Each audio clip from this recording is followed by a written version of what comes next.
Swann's Way, Swan in Love, Part 9, by Marcel Proust. Certainly, of the extent of this love, Swann had no direct awareness. When he sought to measure it, it happened sometimes that he found it diminished, shrunken almost to nothing. For instance, the very moderate liking amounting to almost dislike, which in the days before he was in love with Odette, he had felt for her expressive features, her faded complexion, returned on certain days. Really, I am making distinct headway, he would tell himself the next day. When I come to think it over carefully, I find out that I got hardly any pleasure last night out of being in bed with her. It's an odd thing, but I actually thought her ugly. And he certainly was sincere, but his love extended a long way beyond the regions of physical desire. Odette's person, indeed, no longer held any great place in it. When his eyes fell on the photograph of Odette on his table, or when she came to see him, he had difficulty in identifying her face, either in the flesh or on the pasteboard, with the painful and continuous anxiety that dwelled in him. He would say to himself, almost with astonishment, "It is she," as when suddenly someone shows us in a detached, externalized form one of our own maladies, and we find in it no resemblance to what we are suffering. She? He tried to ask himself what that meant, for the resemblance between love and death, rather than those vague comparisons one always hears, lies in the fact that both make us probe deeper into, out of fear that its reality will elude us, the mystery of personality. And this malady, which was Swann's love, had so far multiplied, was so closely interwoven with all his habits, with all his actions, with his thoughts, his health, his sleep, his life, even with what he hoped for after his death, was so entirely one with him, that it would have been impossible to wrest it away without almost entirely destroying him. As surgeons say, his love was no longer operable. By this love, Swann had been so far detached from all other interests that when by chance he reappeared in society, reminding himself that his social relations, like a beautifully wrought setting, although she would not have been able to form any very exact estimate of its worth, might add a little to his own value in Odette's eyes, and this would perhaps have been true if these relations had not been cheapened by this love itself, which for Odette depreciated all the things it touched by seeming to proclaim such things less precious. And he would feel there, simultaneously with his distress at being in places and among people she did not know, the same detached sense of pleasure he would have derived from a novel or a painting in which were depicted the amusements of a leisured class, just as at home he used to enjoy the thought of the smooth efficiency of his household, the elegance of his wardrobe and of his servants' liveries, the soundness of his investments, in the same manner as when he read in Saint-Simon, who was one of his favorite authors, of the mechanics of daily life at Versailles, the menus of Madame de Maintenon's meals, or the shrewd avarice and great pomp of Lully. And in the small extent to which this detachment was not absolute, the reason for this new pleasure that Swann was tasting was that he could emigrate for a moment into those few and distant parts of himself that had remained almost foreign to his love and to his pain. In this respect, the personality with which my great-aunt endowed him of young Swann, as distinct from the more individual personality of Charles Swann, was that in which he now most delighted. One day, when, because it was the birthday of the Princesse de Parme, and because she could often be of use indirectly to Odette by letting her have her seats for galas and jubilees, he had decided to send a basket of fruit and was not quite sure where or how to order it. He had entrusted the task to a cousin of his mother's, who, delighted to be doing an errand for him, had written to him to inform him that she had not chosen all the fruit at the same place, but the grapes from Capote, whose specialty they were, the strawberries from Joie, the pears from Chevet, who always had the best, etc. Every fruit visited and examined one by myself. And indeed, by the cordiality with which the princess thanked him, he had been able to judge of the flavor of the strawberries and the ripeness of the pears, but most of all, that every fruit visited and examined one by myself had eased his sufferings by carrying his thoughts off to a region that he rarely visited. Although it was his by right, as the heir of a rich and respectable middle-class family in which had been handed down from generation to generation, ready to be placed in his service whenever he wished it, the knowledge of the best places, and the art of placing in order. To be sure, he had too long forgotten that he was young Swan not to feel, when he assumed that part again for a moment, a keener pleasure than those that he might feel the rest of the time, and about which he was blasé. And if the friendliness of middle-class people for whom he had never been anything else than young Swan was less animated than that of the aristocrats, though more flattering for all that, since in the middle-class mind friendship is inseparable from respect, no letter from a royal personage offering him some princely entertainment could ever be so attractive to Swan as the letter that asked him to be a witness, or merely to be present at a wedding in the family of some old friends of his parents, some of whom had continued to see him, like my grandfather, who the year before had invited him to my mother's wedding, while others barely knew him, but were, they thought, in duty bound to show civility to the son, to the worthy successor of the late Monsieur Swan. But by virtue of his familiarity, already time-honored, with so many of them, society people, in a certain sense, were also part of his house, his staff of servants, and his family. He felt, when his mind dwelled on his brilliant connections, the same external support, the same solid comfort as when he looked at the fine estates, the fine silver, the fine table linen that had come down to him from his forebears.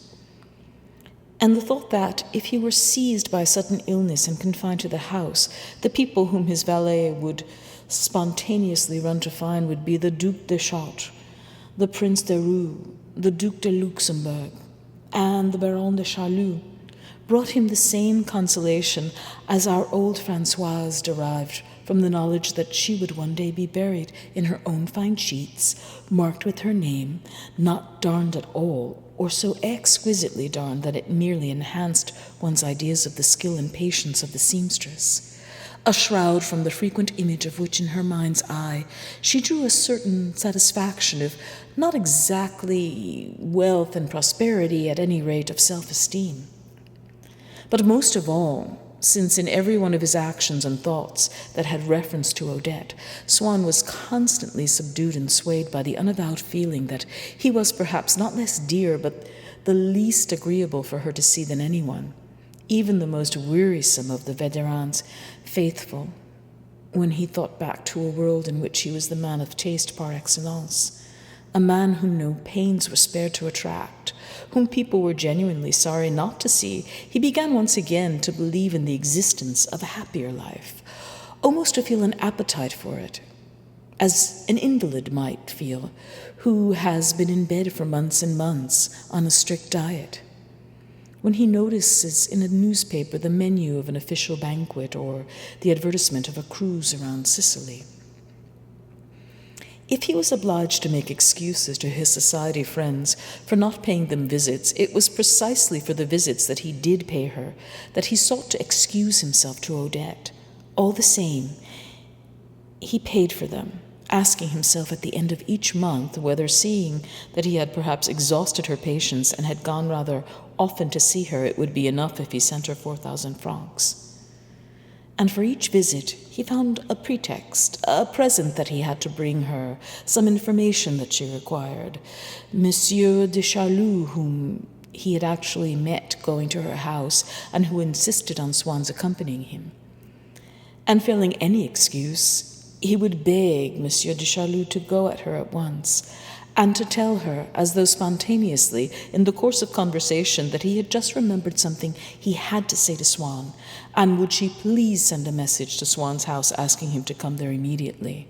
But as a rule, Swann waited at home in vain. Stratagem had not proved successful, with the result that, if she was now frequently away from Paris, even when she was there he scarcely saw her.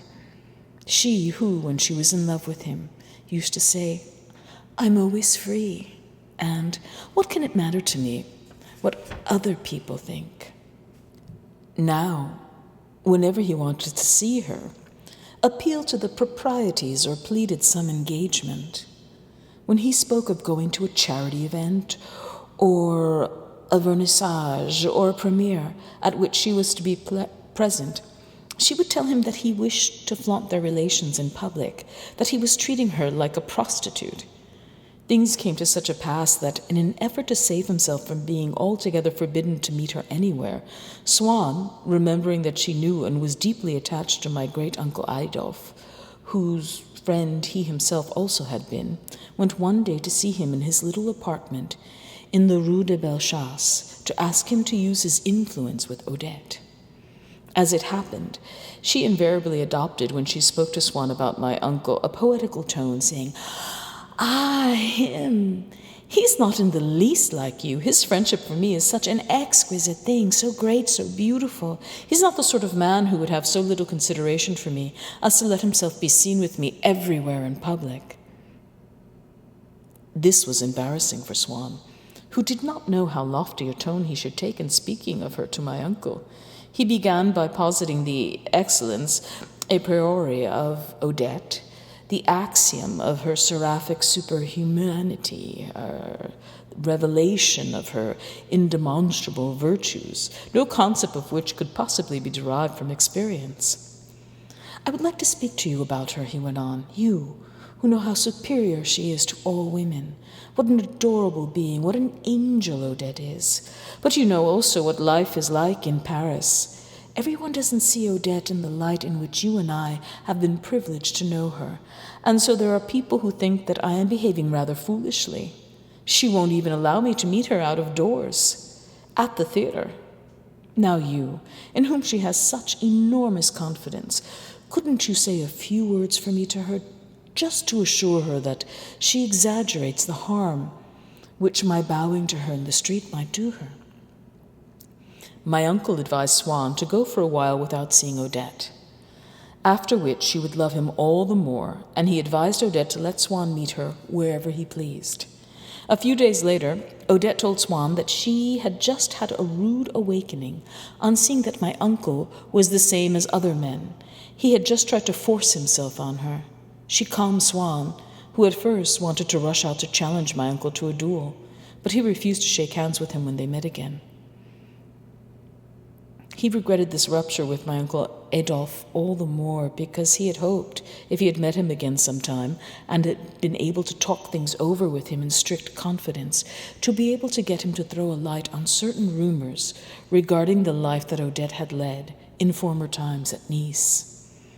For my uncle Adolphe used to spend the winter there, and Swann thought that it might indeed have been there perhaps that he had first known Odette.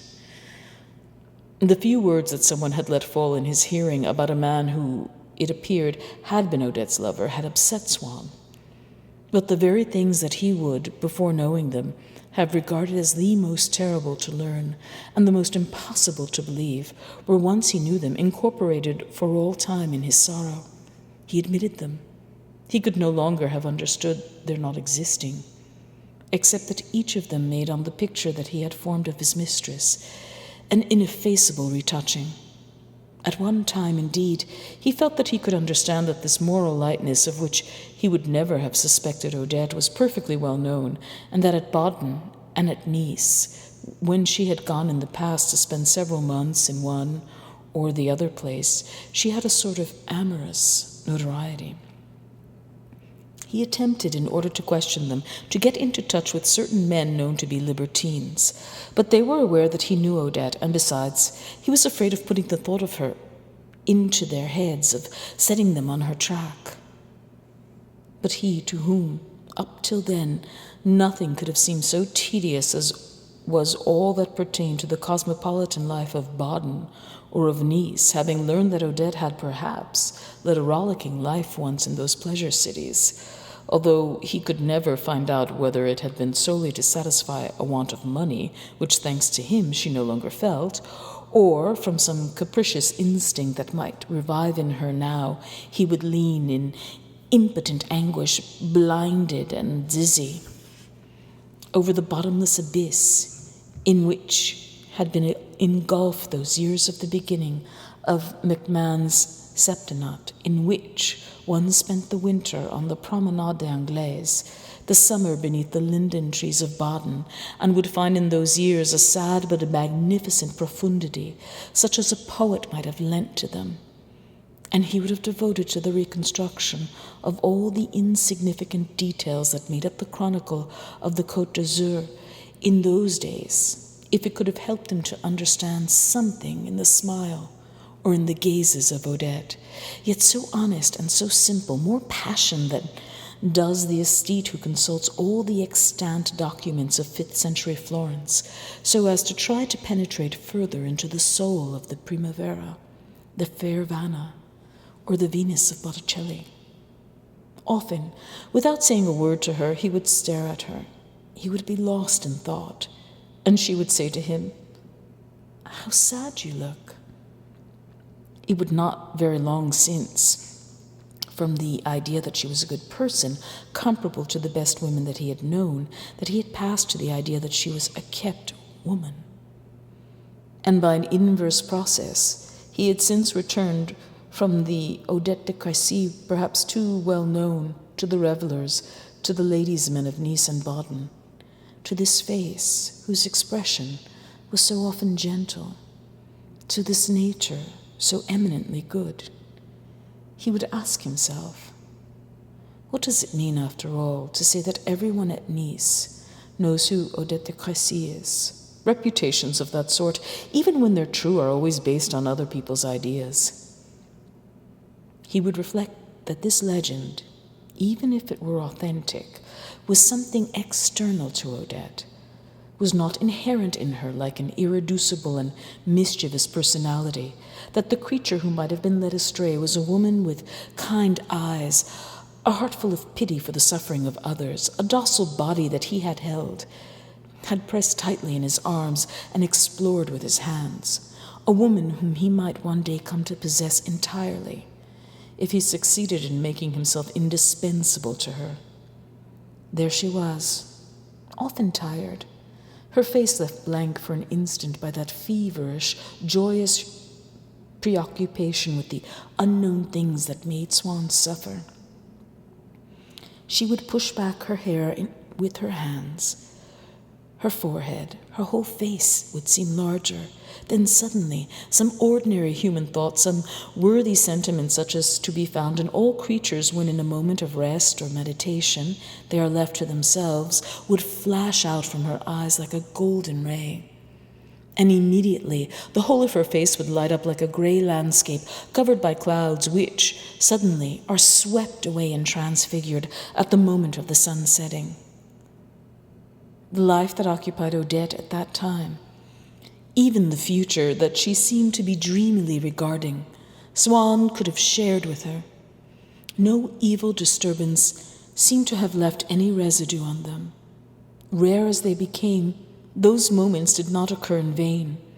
By the process of memory, Swann joined the fragments together, abolished the intervals between them, as though casting a gold statue of a kind and calm Odette, for whom he was to make later on, as we will see in the second part of this work, sacrifices that the other Odette would never have won from him.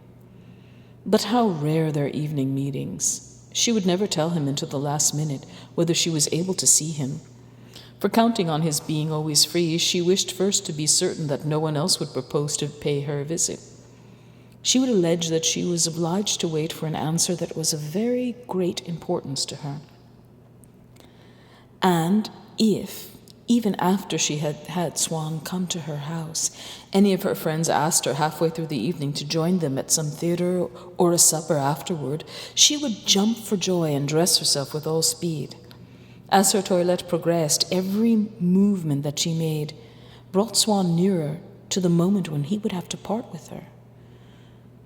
When she would fly off with irresistible elan, and then, when at length she was ready, and casting at her mirror a last glance strained and brightened by her concentration, she put on a little more red on her lips, fixed a stray lock of hair over her brow, and called for her sky-blue evening cloak with golden tassels.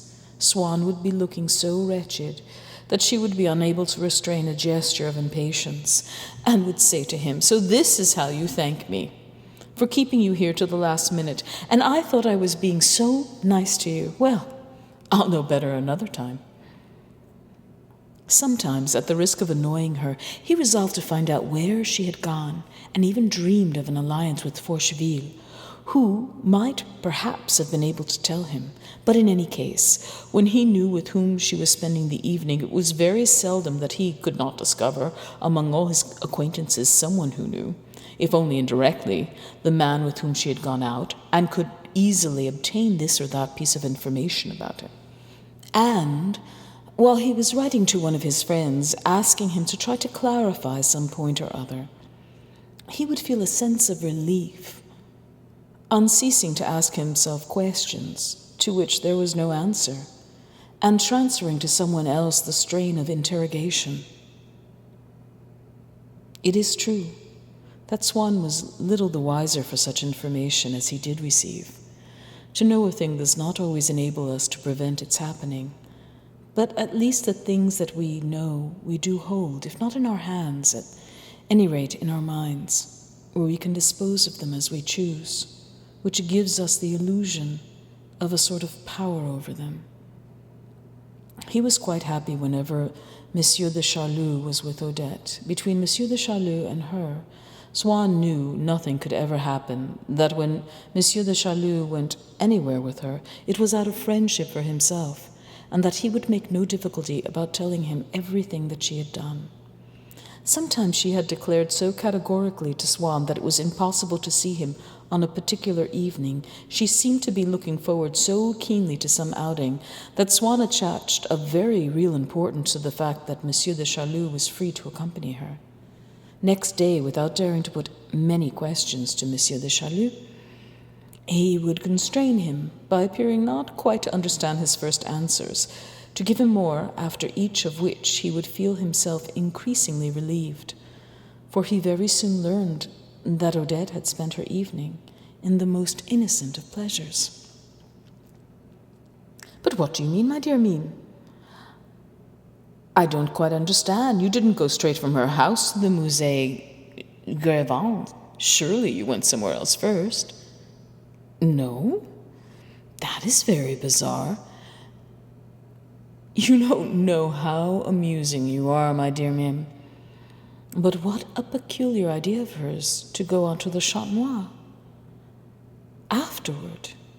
It was her idea, I suppose. No, yours. That's strange. After all, it wasn't a bad idea. She must have known dozens of people there. No, she never spoke to anyone. How extraordinary. Then your stay there like that, just the two of you, all by yourselves?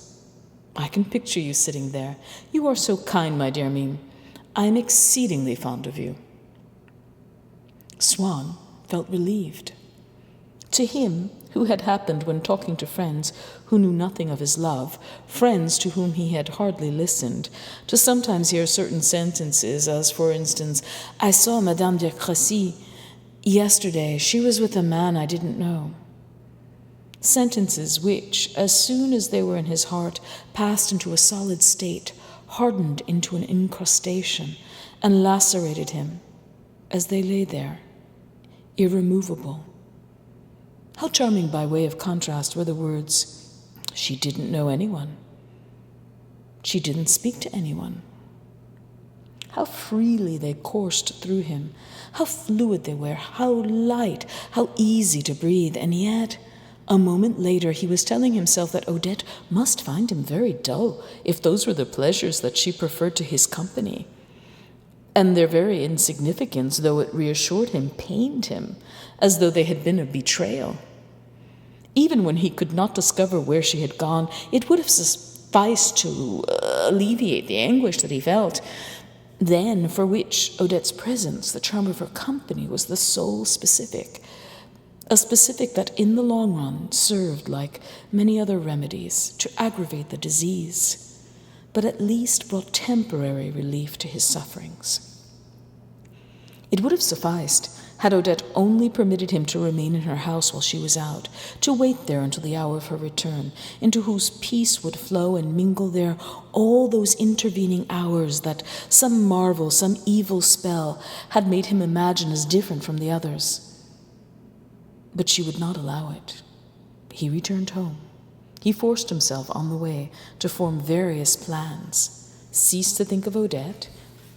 He even reached the stage, while he undressed, of turning over in his mind all sorts of happy thoughts, his heart filled with the hope of going to see some masterpiece the next day. He went to bed and turned out the light, but no sooner had he made himself ready to sleep, relaxing a self-control of which he was not even conscious, so habitual had it become that an icy shudder swept through him, and he burst into sobs. He did not wish to know why, but dried his eyes, saying with a smile, "This is delightful. I'm becoming neurotic."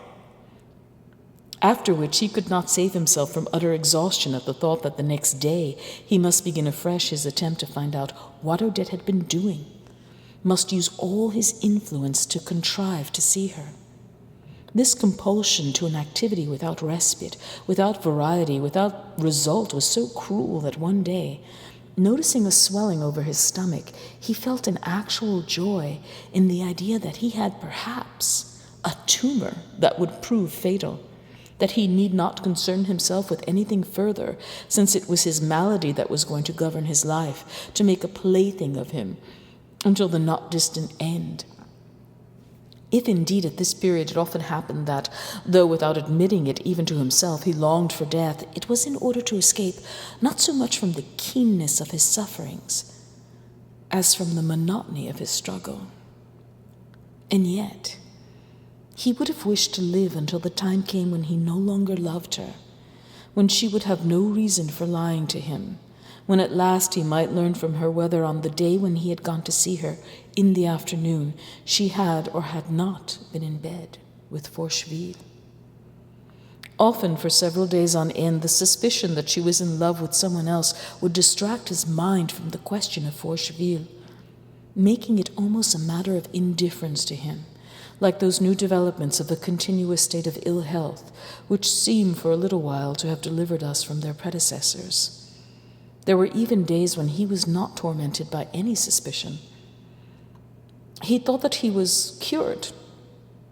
But next morning, when he awoke, he felt in the same place the same pain, a sensation which, the day before, he had, as it were, diluted in the torrent of different impressions.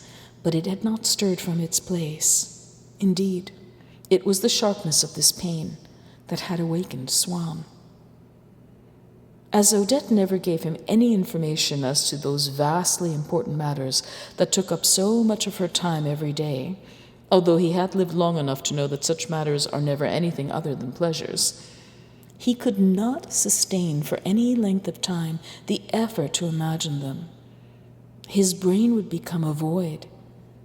Then he would pass a finger over his tired eyelids in the same way as he might have wiped the glass of his lorgnon, and would cease altogether to think.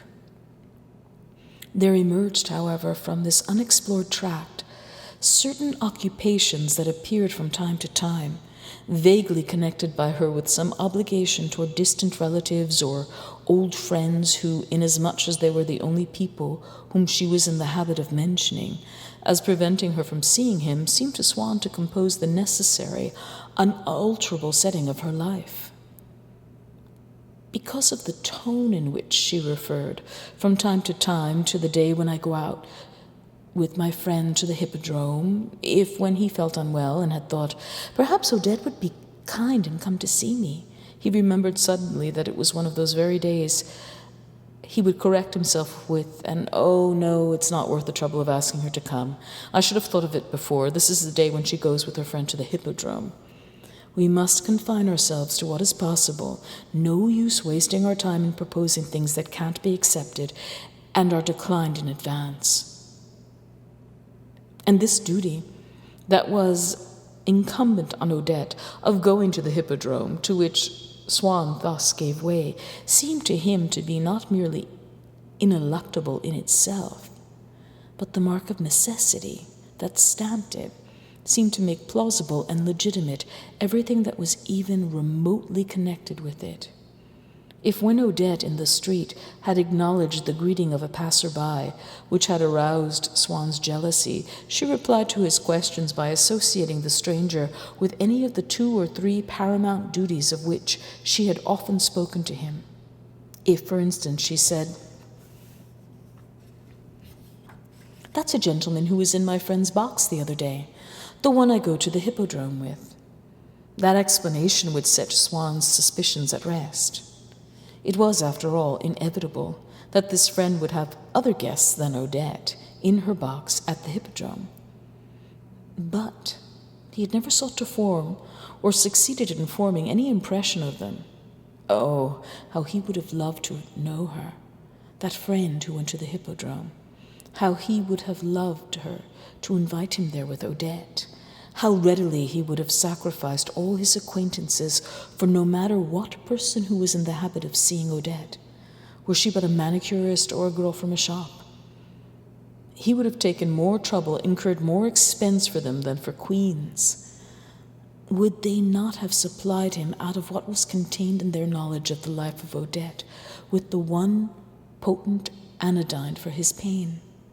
With what joy would he have hastened to spend his days with one or other of those humble folk with whom Odette kept up friendly relations, either with some ulterior motive or from genuine simplicity of nature? How willingly would he have fixed his abode forever in the attic of some sordid but enviable house, where Odette never took him, and where, if he had lived with the little retired dressmaker whose lover he would have readily have pretended to be, he would have been visited almost daily by Odette. In those neighborhoods that were almost plebeian, what a modest existence, abject but delightful, nourished by tranquility and happiness, he would have consented to live indefinitely. It sometimes happened again that when, after meeting Swann, she saw some man approaching whom he did not know, he could distinguish on Odette's face the look of sorrow that she had worn on the day when he had come to her while Forcheville was there.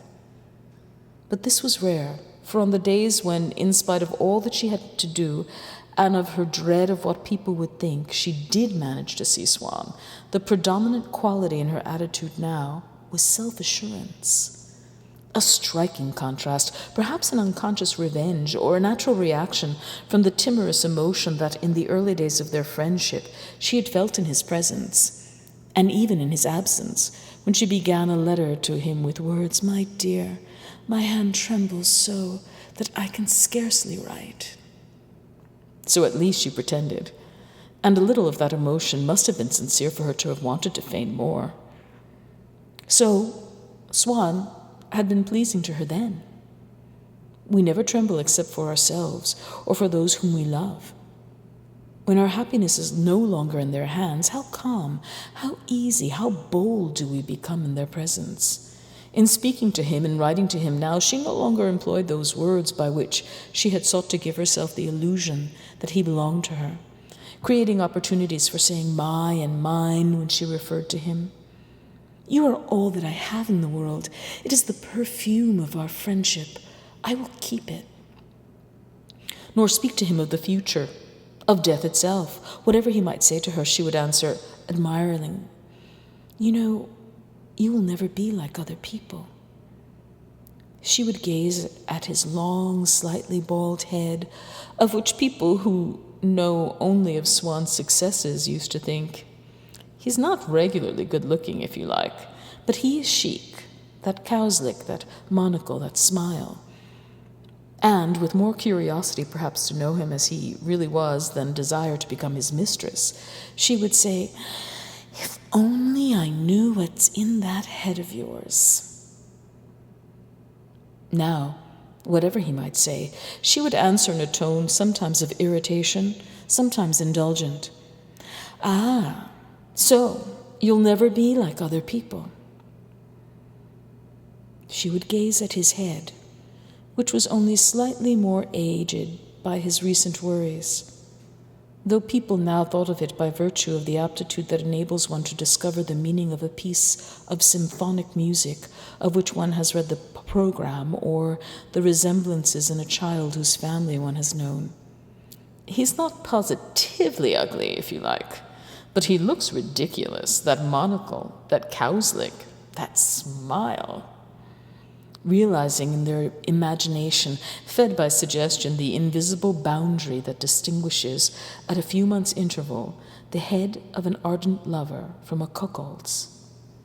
And she would say, "Oh, if only I could change you, put some sense into that head of yours." Always ready to believe in the truth of what he hoped, if only Odette's way of behaving with him left room for doubt, he would fling himself hungrily on her words. "You can if you like," he would tell her.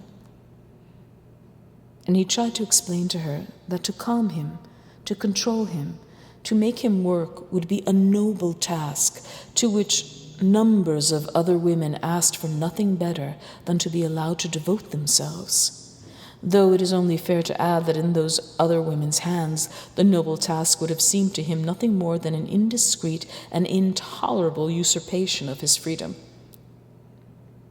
If she didn't love me just a little, he told himself, she would not wish to change me. To change me, she will have to see me more often.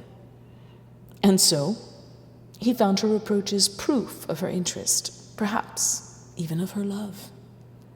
And in fact, she gave him so little now of the last that he was obliged to regard as proofs of her interest in him the various things that she forbade him to do.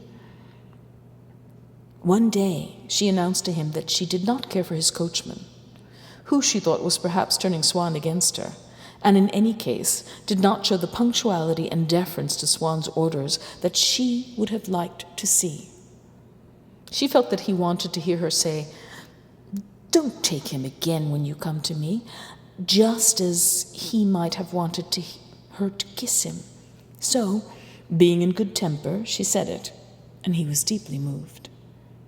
That evening, when talking to Monsieur de Charlus, with whom he had had the satisfaction of being able to speak of her openly, for the most trivial remarks that he uttered now, even to people who did not know her, referred somehow to Odette, he said to him, "I believe all the same she loves me. She's so nice to me, and she certainly takes an interest in what I do." And if, when he was starting off for her house, getting into his carriage with a friend whom he was to drop somewhere on the way, his friend said, "I say, that isn't Lordan on the box," with what melancholy joy would Swann answer him, "Oh, good heavens, no. I can tell you I dare not take Lordan when I go to the Rue La Pérouse. Odette doesn't like me to have Lordan. She doesn't think he suits me." What on earth is one to do? Women, you know women. I know that she would be furious. Oh, Lord, yes. I've only to take Remy there. I would never hear the last of it.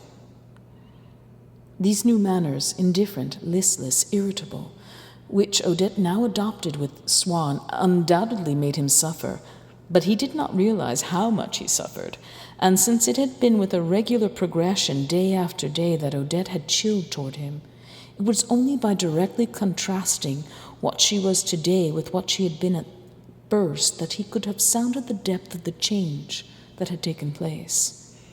Now this change was his deep, his secret wound, which pained him day and night, and whenever he felt that his thoughts were straying too near, he would quickly point them in another direction for fear of being made to suffer too keenly. He might say to himself in an abstract way, "There was a time when Odette loved me more." But he never formed any definite picture of that time, just as he had in his study a chest of drawers at which he managed never to look, turning aside to avoid it whenever he entered or left the room, because in one of its drawers he had locked away the chrysanthemum that she had given him on the first evening when he had taken her home in his carriage, and the letters in which she said, "Why did you not forget your heart also? I would never have let you have that back. And, at whatever hour of the day or night it may suit you, just send me a word and dispose of me as you please." So there was a place in his heart that he would never allow his thoughts to approach, forcing them, if need be, to evade it by a long course of reasoning, so that they would not have to pass within reach of it, the place in which dwelled his memories of happy days. But his so meticulous prudence was defeated one evening when he had gone out to a party. It was at the Marquise de Saint-Ouverte, on the last, for that season, of the evenings on which she invited people to listen to musicians who would serve later on for her charity concerts. Swann, who had intended to go to each of these previous evenings in turn, but had never been able to make up his mind, received, while he was dressing for this party, a visit from the Baronne de Charlus, who came with an offer to go with him to the Marchioness's, if his companion could be of any use in helping Swann not to feel quite so bored when he got there, to be a little less unhappy. But Swann had answered him with, "You can't imagine how pleased I would be to go with you, but the greatest pleasure that you can give me will be if you will go instead to see Odette. You know what a splendid influence you have over her. I don't suppose she'll be going anywhere this evening unless she goes to see her old dressmaker, and besides, I'm sure she would be delighted if you went with her there. In any case, if you find her at home before then, try to keep her amused and also to talk some sense into her. If you could arrange something for tomorrow that would please her, something that we could all three do together.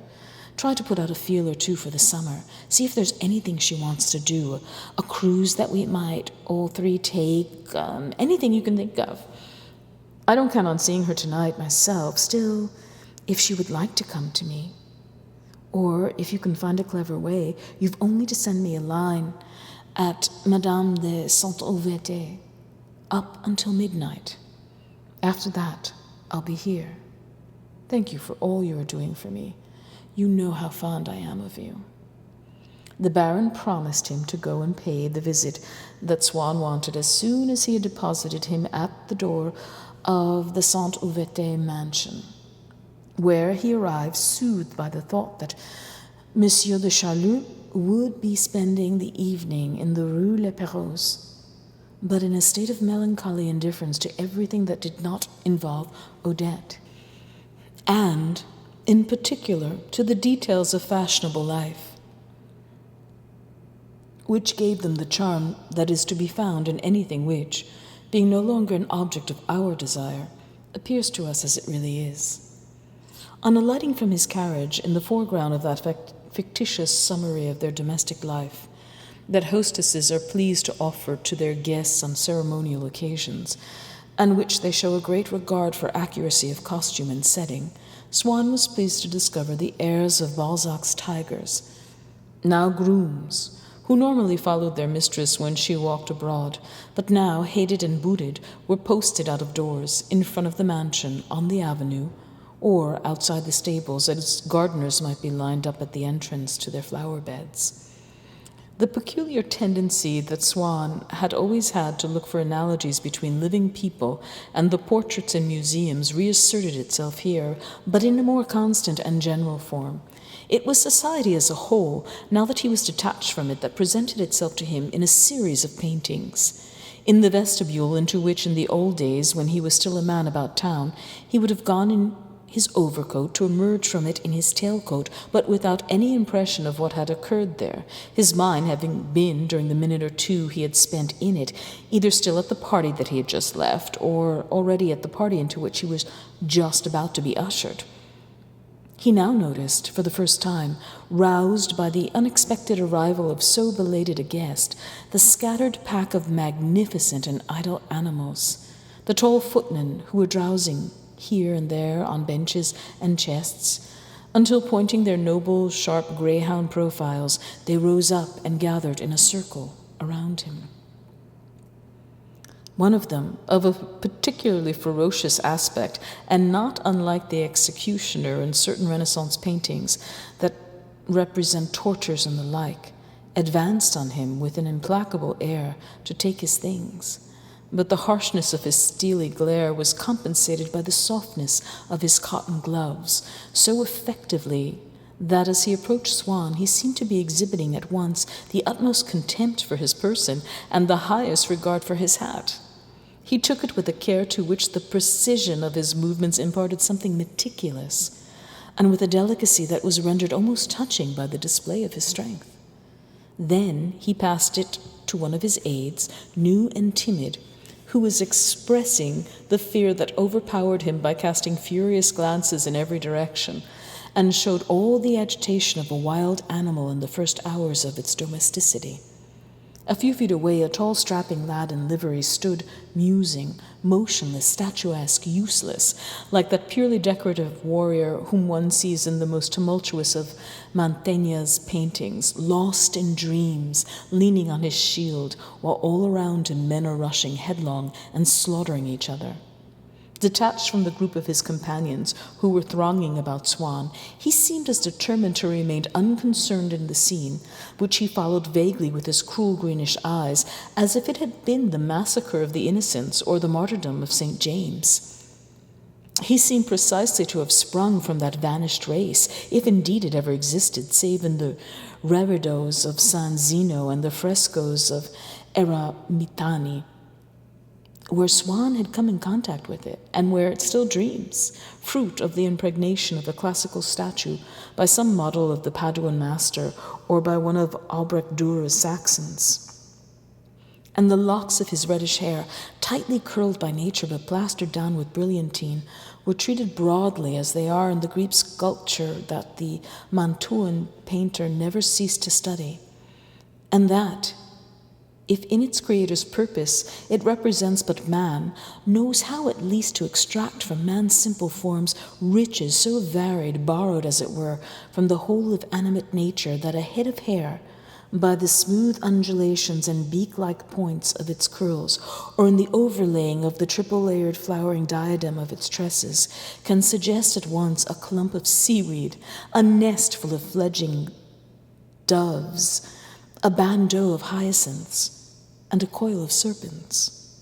Others again, no less colossal, stood on the steps of a monumental staircase which, by their decorative presence and memorial immobility, was made worthy to be named, like one in the Doge's palace, the staircase of the giants, on which Swan now set foot, saddened by the thought that Odette had never climbed it. Ah! With what joy would he, on the other hand, have raced up the dark, evil-smelling breakneck flights to the little retired dressmakers, in whose sixth-floor dwelling he would so gladly have paid the price of a weekly stage box at the opera for the right to spend the evening there when Odette came, and other days too, for the privilege of talking to her, of living among people whom she was in the habit of seeing when he was not there, and who on that account seemed to keep secret among themselves some part of the life of his mistress, more real, more inaccessible, and more mysterious than anything that he knew. Whereas on that pestilential, enviable staircase to the old dressmaker's, since there was no service stair, one saw in the evening outside every door an empty, unwashed milk can set out, in readiness for the morning round, on the doormat.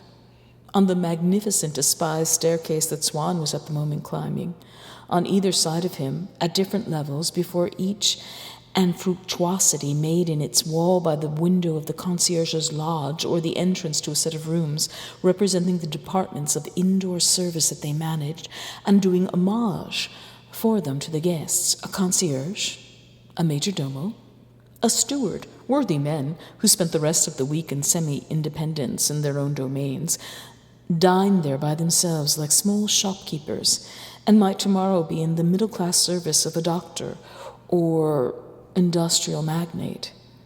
scrupulous in carrying out to the letter all the instructions that had been heaped upon them, before they were allowed to don the brilliant livery that they wore only at rare intervals, and which they did not feel altogether at their ease, stood each in the arcade of his doorway, their pompous splendor tempered by a democratic good fellowship, like saints in their niches, and a gigantic doorman, dressed Swiss guard fashion like the beadle in a church, struck the stone floor with his staff as each fresh arrival passed him. Coming to the top of the staircase, upon which he had been followed by a servant with a pallid countenance and a small pigtail tied with a cadogan at the nape of his neck, like one of Goya's sacristans or a lawyer in an old play, Swann passed by an office in which the valets, seated like notaries before their massive registers, rose solemnly to their feet and inscribed his name.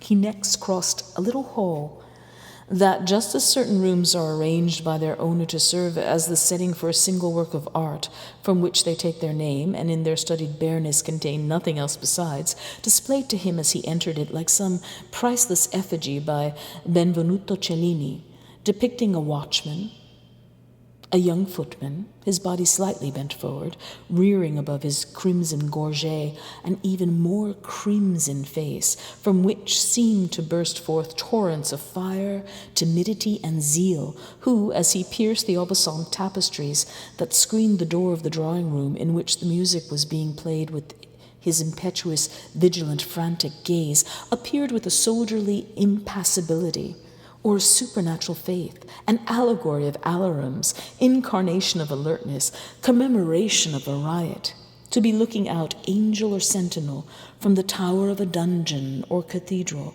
for the approach of the enemy or for the hour of judgment. Swann had now only to enter the concert room, the doors of which were thrown open to him by an usher loaded with chains, who bowed low before him as though tendering to him the keys to a city.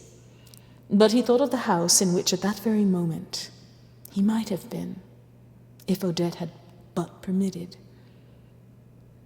and the remembered glimpse of an empty milk can on a doormat wrung his heart.